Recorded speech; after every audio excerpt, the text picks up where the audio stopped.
अस्सलाम वालेकुम everyone. I am Kashan Iftikhar और मैं एक 3D एनिमेटर हूँ। और ये मेरा कोर्स है इंट्रोडक्शन टू माया 3D। और मैं माया 3D पे बेसिकली 3D एनिमेशन सिखाऊंगा। माया 3D पर एनिमेशन सिखाने का मकसद ये है कि जो इंटरनेशनल स्टूडियोज़ हैं लाइक डिज्नी है, ड्रीमवर्क्स है, पिक्सर है, DNEG है, और देर आर डिफरेंट स्टूडियोज़। बल्कि मैं कहूँगा कि there is a diversity of Studios that prefer Maya 3D over blender. और उसकी एक बेसिक सी वजह है, और वो ये है कि माया 3D को इस तरह से डिज़ाइन किया गया है, इसके एल्गोरिथम्स को इस तरह से डिज़ाइन किया गया है कि जो कॉम्प्लेक्स से कॉम्प्लेक्स सीन्स हैं, या फिर आप कह लें कॉम्प्लिकेटेड जो सीन्स होते हैं, माया उनको बआसानी हैंडल भी कर सकता है।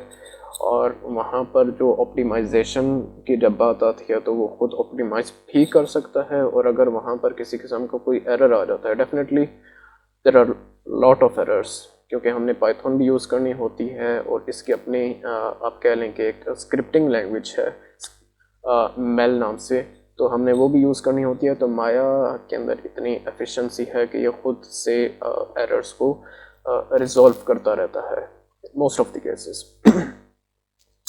तो इसी प्रेफरेंस को देखते हुए, स्टूडियोज़ की इसी प्रेफरेंस को देखते हुए माया ज़्यादा प्रेफर किया जाता है। बट ब्लेंडर की कम्युनिटी बड़ी होने की वजह से उसमें लोग ज़्यादा जाते हैं। बट अगेन जब इंटरनेशनल स्टूडियोज़ की बात आती है तो वो फिर डेफिनेटली चेंज करवा लेते होते हैं, लाइक उनकी डिमांड ही माया 3D होती है। तो दिस इज़ द रीज़न कि मैं माया 3D को इंट्रोड्यूस करवा रहा हूँ। और जो मेरा कोर्स है वो प्योरली 3D एनिमेशन बेस्ड है, लाइक मॉडलिंग और रिगिंग की चीज़ें बहुत कम हैं। और जो रिगिंग की चीज़ें मैंने इसके अंदर डाली हैं वो टोटली एनिमेशन से रिलेटेड हैं, वो आउट ऑफ कॉन्टेक्स्ट नहीं हैं। वो रिगिंग की फील्ड लाइक अब ऐसे नहीं है कि अगर मैं मॉडलिंग को भी लेके चलूँ या फिर एनिमेशन को भी लेके चलूँ और फिर रिगिंग को भी लेके चलूँ, बिकॉज हर फील्ड की अपनी अपनी स्पेशलाइजेशन है। इनकी आगे मज़ीद सब फील्ड्स हैं, जैसे रिगिंग की वेट पेंटिंग होती है, फिर आगे स्कैनिंग होती है, और फिर मॉडलिंग में आपके पास ऑर्गेनिक आ जाती है, इनऑर्गेनिक मॉडलिंग आती है, फिर आपके पास टेक्सचरिंग आती है, यूवी मैपिंग आती है। तो there are a lot of fields in these fields and there are a lot of specializations। तो इसी वजह से मैं माया को लेके चल रहा हूँ। तो on the first day I will cover move tool, like simply the viewport। जब माया हम ओपन करते होते हैं तो माया जो है वो हमारा कुछ ऐसा दिखता होता है। और ये जो है ये शेल्फ है, लाइक अब इसके ऊपर हमारे पास स्फेयर है, मैं यहाँ से स्फेयर क्रिएट कर सकता हूँ। अब अगर मैं W प्रेस करता हूँ या ये वाला जो ये टूल बॉक्स है, ये वाला टूल लेता हूँ, तो मैं स्फेयर को किसी भी डायरेक्शन में मूव कर सकता हूँ। और ये जो व्यू पोर्ट है, ये जो सारे का सारा एरिया आप देख रहे हैं, ये व्यू पोर्ट है। ऑल्ट और लेफ़्ट क्लिक करके मैं व्यू पोर्ट में टॉगल कर सकता हूँ। ऑल्ट राइट क्लिक करके मैं जूम इन जूम आउट कर सकता हूँ। ऑल्ट मिडल माउस बटन का क्लिक करके मैं व्यू पोर्ट में डिफरेंट प्लेसेस को व्यू कर सकता हूँ, इस तरह से टॉगल कर सकता हूँ, राइट।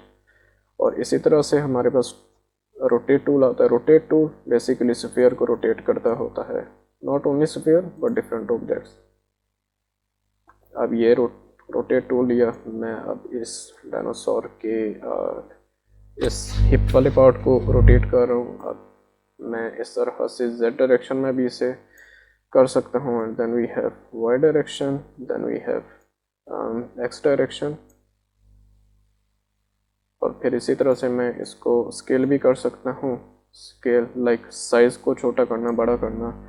अब जो मेरा कोर्स है वो प्योरली 3D एनिमेशन पे फोकस करेगा, माया के बेसिक्स को कवर करते हुए। ये ग्राफ एडिटर है। ग्राफ एडिटर में क्या होता है कि हम किसी भी लाइक ये एनिमेटेड ऑब्जेक्ट है, मैंने इसके फुट को एनिमेट किया हुआ है। अब हमें एक कर्व की फॉर्म में रिप्रेजेंटेशन मिल जाएगी कि अच्छा यार, ये थर्ड पे जाके जो हमारा फुट है वो वाई डायरेक्शन में इतना ज़्यादा राइज हो जाएगा। अब ये 6 पे जाता है बल्कि 5th पे जाता है, तो ये इसका एक्सट्रीम है, ये एक्सट्रीम पे चला जाता है। अब अगर मैंने इसको मज़ीद ऊपर लेके जाना है इस फुट को, मैं यहाँ से मैं भी ये इसको थोड़ा सा ऊपर कर देता हूँ, तो ये इस तरह से हम ग्राफ एडिटर को यूज़ कर सकते होते हैं। ये आउटलाइनर होता है जिसमें आप देख सकते हैं कि जो भी ऑब्जेक्ट हम क्रिएट करेंगे, लाइक मैं अभी यहाँ से एक क्यूब लेता हूँ, तो ये अभी यहाँ पे क्रिएट हो गया, तो जो भी ऑब्जेक्ट आप क्रिएट करेंगे वो यहाँ पे आपको शो हो रहा होगा। फिर इसी तरह से जो लाइक अब ये फुट है, अब मैं इसको अगर ट्रांसलेट जेड में फ्रंट मैं मूव करना चाहता हूँ, तो उसके लिए एक तरीका तो यह है कि मैं यहाँ से मूव कर लूँ, दूसरा तरीका यह मेरे पास यह है कि मैं यहाँ से डायरेक्टली मूव कर लूँ। ठीक है, ये चैनल बॉक्स का ये फ़ायदा होता है। फिर इसी तरह से हमारे पास रोटेट है, आगे स्केल है, विजिबिलिटी हम इसकी ऑन ऑफ कर सकते हैं। ये आगे डिफरेंट कंट्रोलर्स हैं जो हम एडवांस लेवल पे देखेंगे, बेसिक लेवल पे हम इन्हें नहीं करेंगे। ये रियल शेल्फ का होता है एज डिस्कस्ड अर्लियर, और ये जो टाइम, इससे टाइमलाइन कहते हैं। अब टाइमलाइन क्या होती है, जैसे हमारे पास 1 मिनट में 60 सेकंड्स होते हैं, इसी तरह से टाइमलाइन पे हमारे पास फ्रेम्स शो हो रहे होते हैं। लाइक जब मूवीज़ बनती होती हैं, मूवीज़ कैसे प्ले होती हैं, 1 सेकंड के को हमने 24 यूनिट्स में ब्रेक किए हुए होते हैं, और उस यूनिट को कहते हैं फ्रेम। अब 24 फ्रेम्स मिल के 1 सेकंड बनाते हैं। अब जब हम 24 फ्रेम्स को मिला के प्ले करते हैं, तो वो आपको एक एनिमेशन की, या फिर आप कह लें कि एक वीडियो की फॉर्म मिलती है, एक इल्यूजन एक टाइप का मिलता है। जैसे एक फ्लिप बुक होती है ना, आप फ्लिप बुक को क्या कहते हैं, यूज़ करते हैं, जब आप उससे प्ले करते हैं तो आपको ऐसे लगता है कि वो जो भी आपकी ड्राइंग है, लाइक अगर आपने कोई डांस की, आप कह लें कि एनिमेशन टाइप बनाई है, तो वो फ्लिप बुक में आपको ऐसे नज़र आएगा जैसे वो एक्चुअली में वो कैरेक्टर डांस कर रहा है। तो इसी तरह से यहाँ पे भी होता है, 24 फ्रेम्स हैं, 24 ड्राइंग्स आप कंसिडर कर सकते हैं इन्हें। जब हम इन्हें प्ले करते हैं तो ये आपको कैसे लगता है, जैसे ये एक इल्यूजन है या जैसे ये एक एनिमेशन है।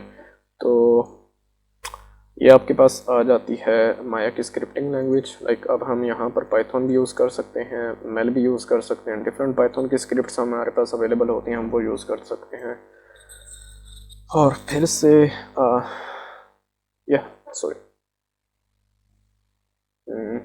अब मैं अपनी पर्सनल व्यू पोर्ट पे चला जाता हूँ, क्योंकि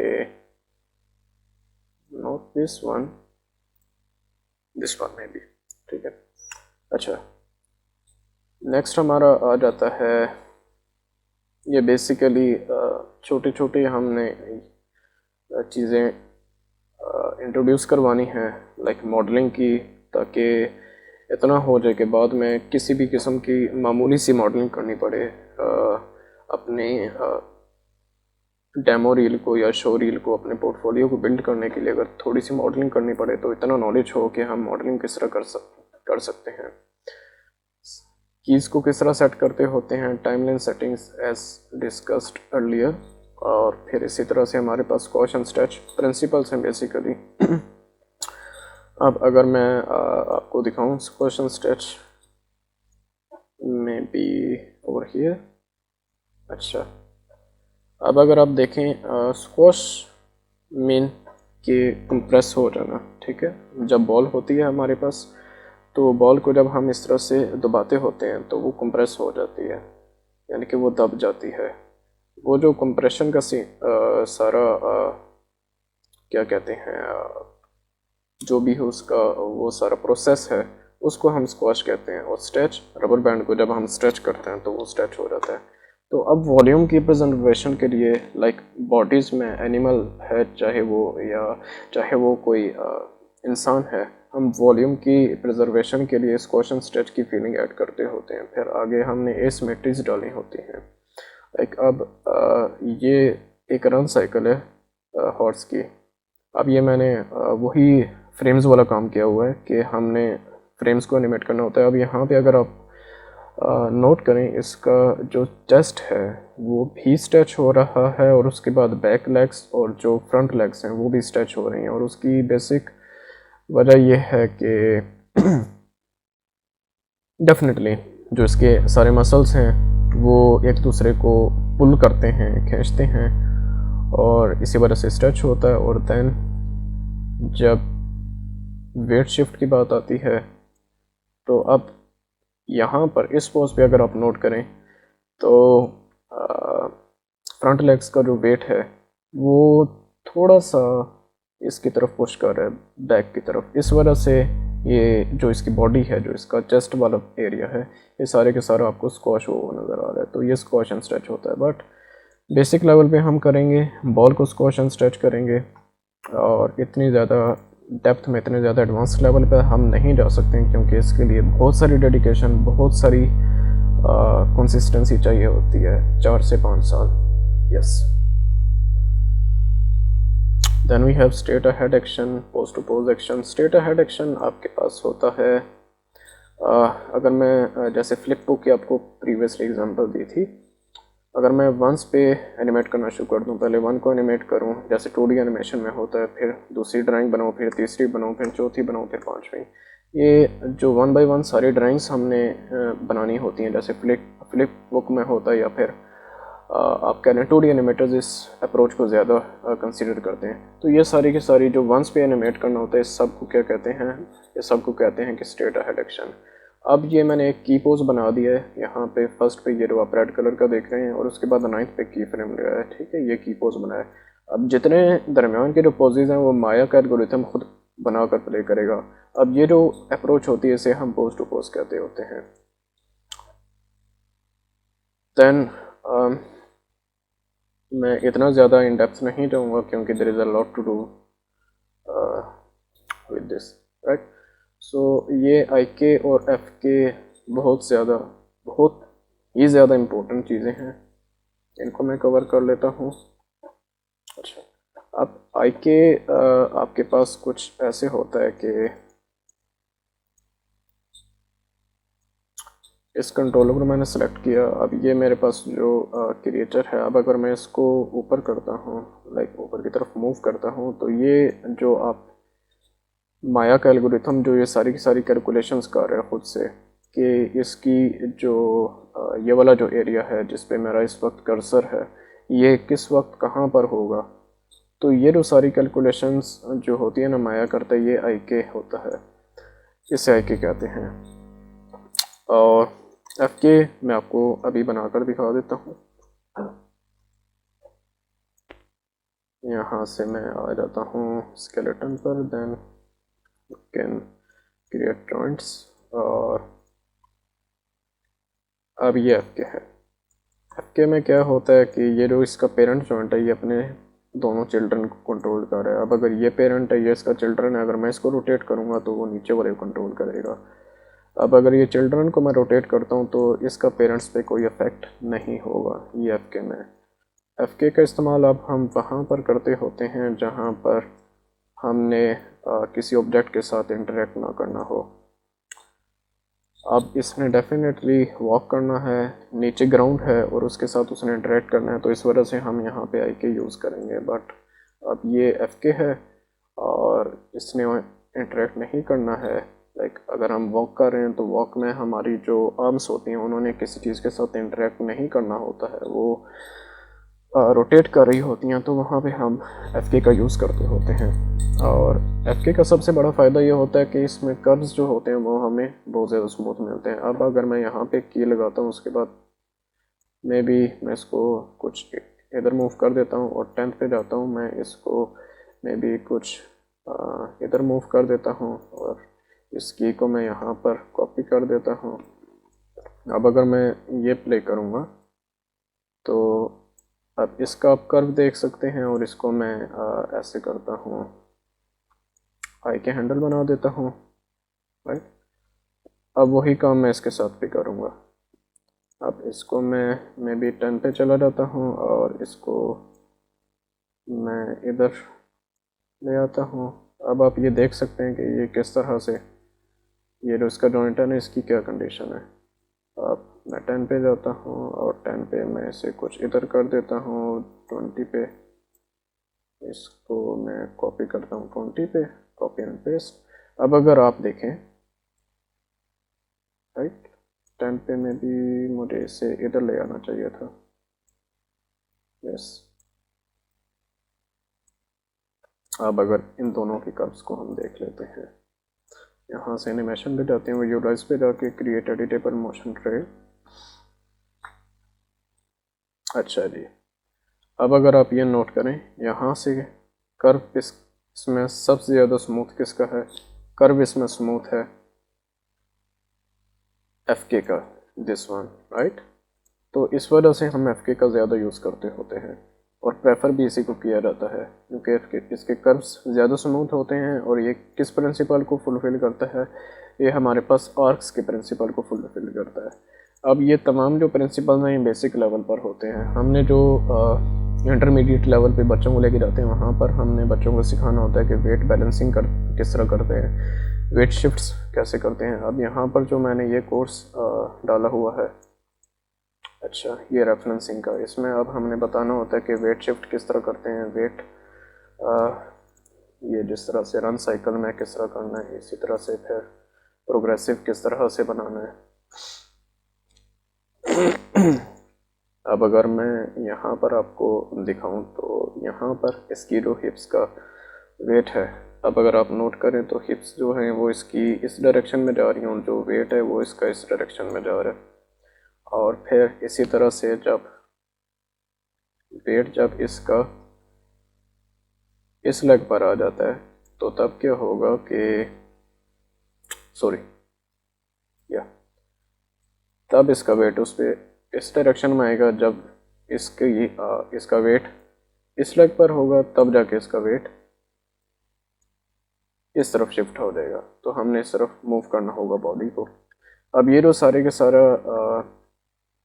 आप कह लें एक तरह का प्रिंसिपल है जो एनिमेटर्स प्रिंसिपल उस तरह से नहीं है कि जिस तरह से विलियम रिचर्ड्स ने अपनी बुक के अंदर लिखा था कि अच्छा ये 12 प्रिंसिपल हैं। ये हमारा अपना एक बनाया हुआ प्रिंसिपल है या एक रूल है जिसको हम फॉलो करते हैं क्रिएचर एनिमेशन में, और इसको अमूमन एडवांस लेवल पे सिखाया जाता है। तो ये है कि किस तरह से अब हम वेट शिफ्ट कर सकते हैं, बॉडी मैकेनिक्स का ख्याल किस तरह से रख सकते हैं। अगर हमने ये अच्छा ये अगर फुट आगे की तरफ जा रहा है तो डेफिनेटली हमारी जो चेस्ट का एरिया है वो कुछ इस तरह से होगा, और जो हमारा से बैक का एरिया है वो कुछ इतना या तो कुछ इतना हम रख देंगे। अब जो ये सारे का सारा होता है इसे अब हम कहते होते हैं एसिमेट्री। अगर तो हम ऐसे कर देते और ऐसे करके ये हमारा होता तो ये सिमेट्रिकल हो जाता और इसे एनिमेशन बिल्कुल भी नेचुरल नहीं लगती है। या मे बी ऐसे कर देते, इससे भी नहीं लगती है, ऐसे कर देते, इससे भी डेफिनेटली सिमेट्रिकल एसिमेट्रिकल नहीं लगती है। तो एनिमेशन को एसिमेट्रिकल बनाने के लिए हमने उसके अंदर वैरायटी रखनी होती है। और अब ये सारे का सारा वेट शिफ्ट का it needs a lot of polishing, yes, and same here and right। अच्छा एक इम्पोर्टेंट कॉन्सेप्ट होता है हमारे पास ओवरलैप का। ओवरलैप में अब हमारे पास बेसिकली होता क्या है कि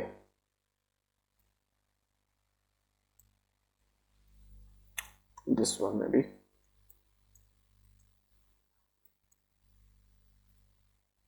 ओवरलैप में जो हमारे पास सॉफ्टवेयर पार्ट्स हैं वो बॉडी को फॉलो करने की कोशिश करते हैं। लाइक अब अगर इसकी हिप इस तरफ है, राइट, इस तरफ रोटेट हो रही है, तो अब इसकी जो टेल होगी, टेल के ये जो सॉफ्ट वाले पार्ट्स होंगे या इसके अंदर जो बोन्स होंगी वो इस हिप की डायरेक्शन को फॉलो करने की कोशिश करेंगे। हिप अगर इस तरफ रोटेट हो रही है इस डायरेक्शन में, तो अब ये जो पार्ट है टेल का ये भी इस डायरेक्शन में रोटेट होगा, ये भी इसी में होगा, ठीक है।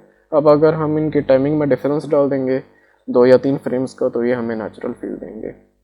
बट अगेन ये एडवांस लेवल पर है, और बेसिक लेवल पर हम इसको हॉर्स की टेल के थ्रू सिखाते होते हैं। हॉर्स की टेल है या फिर हमारे पास डायनासोर की टेल है, ड्रैगन्स हमारे पास free of cost Gumroad से मिल जाते हैं, तो अब हम वहाँ से भी सिखा सकते हैं। And these are great exercises for beginners.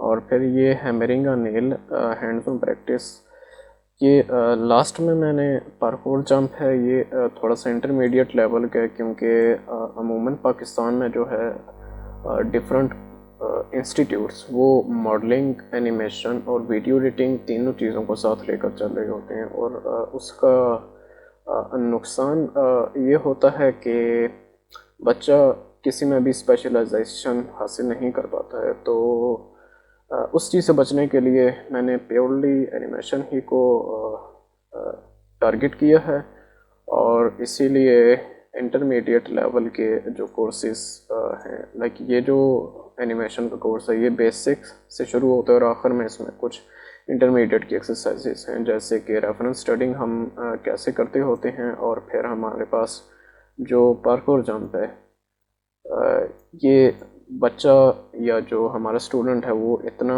ज़रूर सीख जाएगा कि उसने रेफरेंस को खुद से स्टडी कैसे करना है, वेट शिफ्ट्स को कैसे स्टडी करना है, बॉडी मैकेनिक्स को कैसे स्टडी करना है, और फिर उसने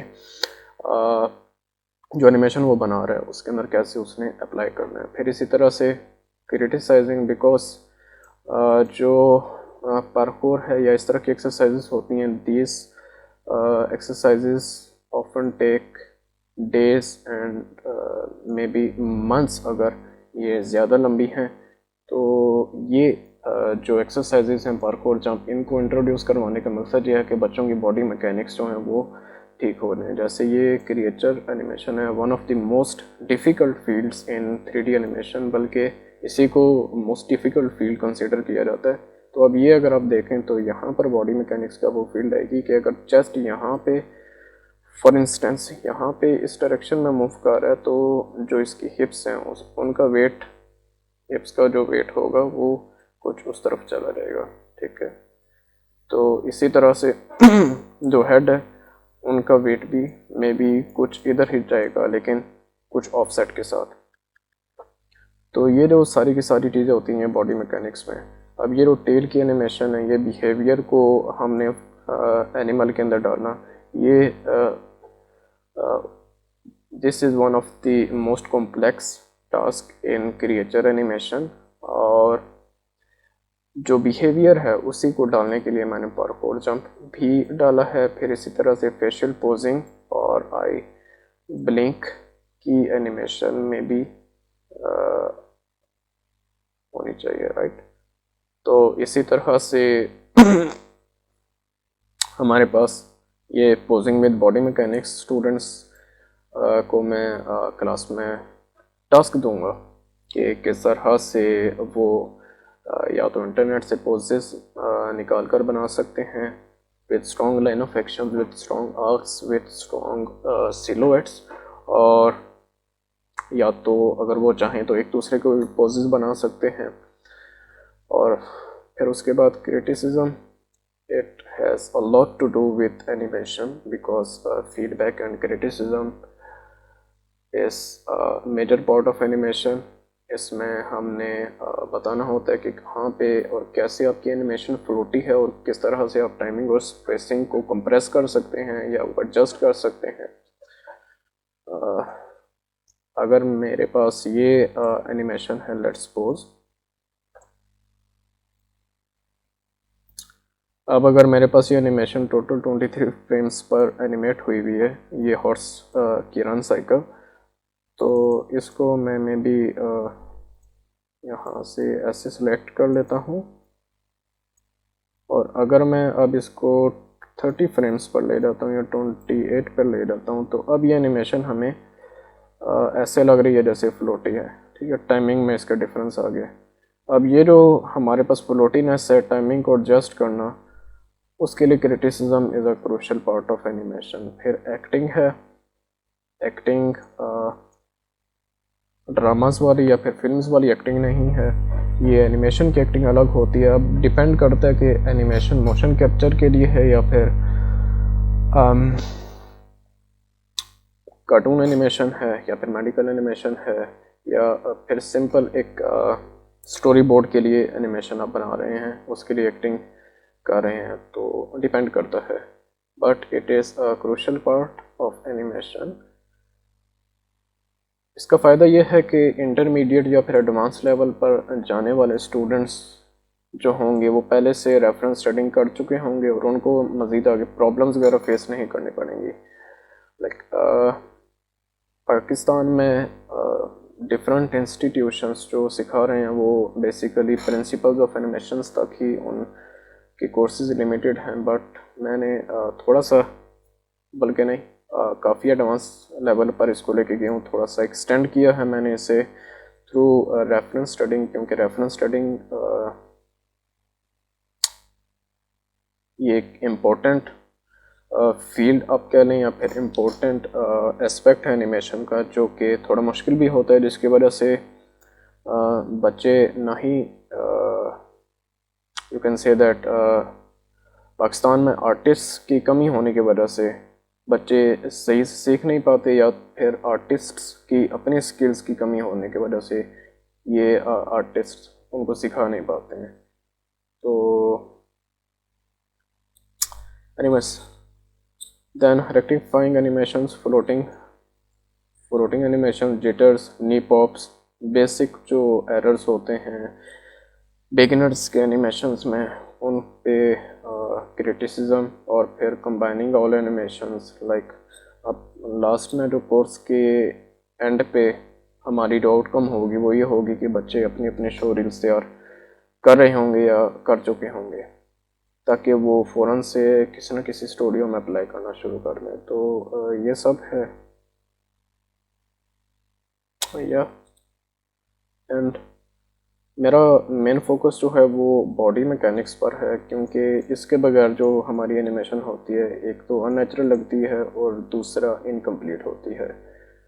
स्टूडियोज़ में जो बड़े स्टूडियोज़ हैं जैसे ड्रीम वर्क्स है, डिज़नी है, उसके बाद हमारे पास पिक्सर आ जाता है, स्टीम रोलर आ जाता है, ये स्टूडियोज़ बेसिकली नोट करते हैं हमारे बॉडी मैकेनिक्स ही की बेसिस पर बच्चे मार भी खाते हैं और बच्चे पीछे भी रह जाते हैं और स्टूडियोज़ हायर भी करते हैं। जिसकी जितनी स्ट्रॉन्ग बॉडी मैकेनिक्स होंगी, जिसकी जितनी नेचुरल फीलिंग होगी एनिमेशन की, उतना ही उसको ज़्यादा प्रेफर किया जाता है, तो उतना ही जल्दी उसको हायर भी किया जाता है। तो इसी वजह से बॉडी मैकेनिक्स के लिए इनको स्टडी करने के लिए मैंने रेफरेंस स्टडिंग भी डाली है, और फिर पॉलिशिंग के पॉलिश किस तरह करते होते हैं। फिर उसके बाद ये जो आप वीक 9 से ऑनवर्ड जितना भी देख रहे हैं, ये सारे का सारा इंटरमीडिएट लेवल का है। लाइक 4 वीक्स 1 मंथ ये सारा इंटरमीडिएट लेवल का है, जिसमें मैंने ब्लॉकिंग भी डाली हुई है कि आपने रेफरेंस स्टडिंग में रेफरेंस को स्टडी करते वक्त किस तरह से आपने ब्लॉकिंग करनी होती है, अपने की पोजेस निकालने होते हैं, breakdowns, extremes, in between, ये किस तरह से आपने निकालने होते हैं, और फिर उनको किस तरह से अप्लाई करना होता है। So that was all from my side. Thank you very much.